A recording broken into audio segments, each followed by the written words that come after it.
ជីវិតគូស្វាមីភរិយាមួយគូនេះធ្លាប់តែមានភាពល្អល្អឿនសប្បាយមានក្តីសុខជាមួយគ្នាតែបង្ហោះរូបនៅលើបណ្ដាញសង្គមគ្រាកន្លងមកពេលនេះពួកគាត់ដល់ផ្លូវបំបែកហើយរវាងលោកបណ្ឌិត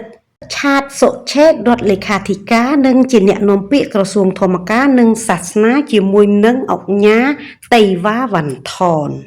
ដែលភាគីខាងប្តីគឺជាបុរសលមោបកាមរួមសង្វាស់ជាមួយគ្នាថតរូបភាពទុកដោយសាររឿងលមោបកាមនេះហើយដិតប្តីជាអ្នកបួសជាង20ឆ្នាំប្រហែលអាចនឹងត្រូវប្រឈមការបាត់បង់តំណែងព្រោះជាកន្លែងសាសនាតែបែរជាប្រព្រឹត្តខ្វះគុណធម៌មានប្រពន្ធហើយនៅក្បត់មានស្រីផ្សេងទៀត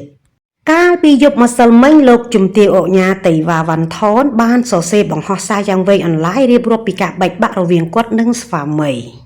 នាងខ្ញុំសូមជម្រាបជាសាធារណៈថានាងខ្ញុំអុកញ៉ាតៃវ៉ាវ៉ាន់ថននិងឯកឧត្តមបណ្ឌិតឆានសុឆេតមិនមែនជាប្តីប្រពន្ធនឹងគ្នាទៀតទេចាប់ពីពេលនេះតទៅ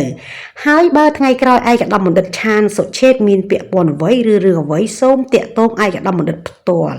ខ្ញុំបានដោះលែងបងហើយសង្ឃឹមថាបងនឹងរស់នៅជាមួយគេបានសេចក្តីសុខនិងមានភាពរីករាយជាងនៅជាមួយខ្ញុំ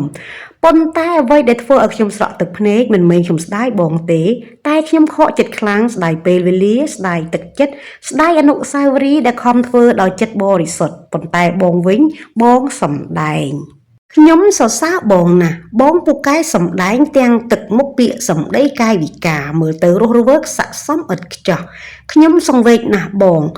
អាយុពាក់កណ្ដាលមនុស្សទៅហើយតែបងនៅមិនទាន់រកភពឃើញទៀតបងនៅវង្វេងក្នុងកាមគុណដឡើយនិយាយពីថាមួយតមួយរាប់មិនអស់ម្យ៉ាងទៀតបងជាអ្នកអប់រំគេម្នាក់បងជាអ្នកបួសជិត20ឆ្នាំមួយរូបបងជាបណ្ឌិតមួយរូបបងជារដ្ឋលេខាធិការក្រសួងធម្មការនិងសាសនានិងជាអ្នកនាំពាក្យក្រសួងធម្មការនិងសាសនាមួយរូបប៉ុន្តែបងនៅតែមិនទាន់យល់ច្បាស់អ្វីជាការបង្កើតគ្រួសារអ្វីជាគ្រួសារអ្វីជាគុណធម៌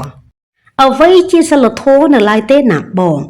ងជាអ្នកអប់រំគេមួយរូបប៉ុន្តែបងមិនចេះអប់រំខ្លួនឯងទេជាពិសេសពេលមានរឿងអីបន្តិចបន្តួចក្នុងគ្រួសារបងមិនចេះទូមានខ្លួនឯងមិនចេះទូមានប្រពន្ធទេបងនិយាយតែពាក្យលេងលះចុះចេញទៅទីនេះទៅទីនោះ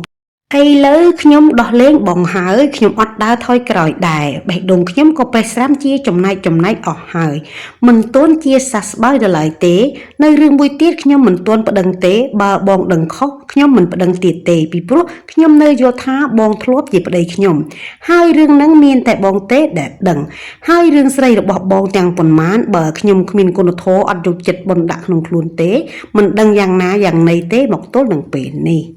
បើវីដេអូដែលយើងរួមរៀបជាមួយគ្នាបងលួចថតនោះធ្លាក់ទៅលើដៃនរណាមួយឬផ្ទុះនៅលើបណ្ដាញសង្គមយើងត្រូវមានរឿងនិយាយគ្នាទៀតខ្ញុំគ្រាន់តែសរសេរត្រួសរំលឹកឲ្យបងដឹងសរសេរមិនអស់ន័យទេក្រែងបងច្រឡំមាត់ទៀតថាខ្ញុំមិនចង់លេងលះបងដោយសារបងជាបុរសល្អតែផ្ទុយទៅវិញខ្ញុំមិនចង់លេងលះដោយសារតែពាក្យថាមេម៉ាយចំណាយមាត់ញៀតតែឥឡូវនេះខ្ញុំលេងគិតហើយសំខាន់ខ្ញុំខ្លាចបងសម្រាប់ខ្ញុំទៅវិញទេនេះជាសុវត្ថិភាពចម្បងរឿងជីវិតគូស្រករនេះគ្មាននរណាម្នាក់ចង់បែកបាក់ព្រាត់ប្រាសនារីគ្នានោះទេលុះត្រាណាតែការរស់នៅបញ្ចុះសម្រុងហើយមិនអាចទ្រាំបន្តទៅទៀតបាន